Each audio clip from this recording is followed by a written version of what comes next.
लोगों ने तुझे मंदिर के पीछे लाकर पटक दिया और तू रोने लगा। एक सच्चे सदगुरु का साथ क्या होता है वो देखिए। नामदेव, मंदिर के पीछे किसी ने तुझे फेंक दिया और तू रोने लगा। आप और हम में से कई लोग ऐसे हैं, कोई मंदिर जाने से रोकता है तो दिल दुखता है, कोई जल चढ़ाने से रोकता है तो दिल दुखता है, कोई पूजन करने से रोकता है तो दिल दुखता है। यहाँ पर इस कथा के मंडप में एक माता ऐसी बैठी हुई है जिसके लड़के की तबीयत खराब हो गई थी, बहुत ज्यादा तबीयत खराब हो गई थी और वो विदेश में थी।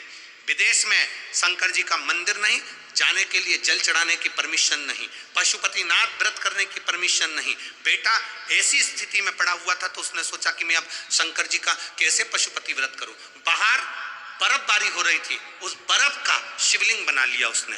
बाहर बर्फ का शिवलिंग, रोड पर बर्फ का शिवलिंग बनाया, उसकी पूजन कर कर वहीं पर उसने पहला पशुपति व्रत करा। पहला पशुपति व्रत करा, फिर दूसरा व्रत करा। वहां बर्फ ही बर्फ चारों तरफ थी, उस विदेश में पूरी बर्फ ही बर्फ थी।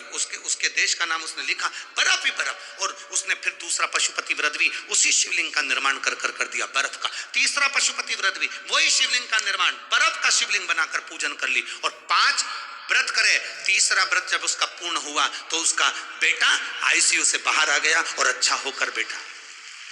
वो मां यहां बैठी होगी जिसने पत्र लिखा, बर्फ का शिवलिंग का निर्माण कर दिया, मंदिर नहीं जाने दिया तो बर्फ का शिवलिंग, बर्फ का शिवलिंग। अब जहां पूछोगे उसको, गुरु नानक देव जी ने नामदेव जी से कहा, तुम इतनी सी बात के लिए रो रहे हो? सच्चे गुरु का सानिध्य यही होता है कि रोना नहीं है, रोना नहीं।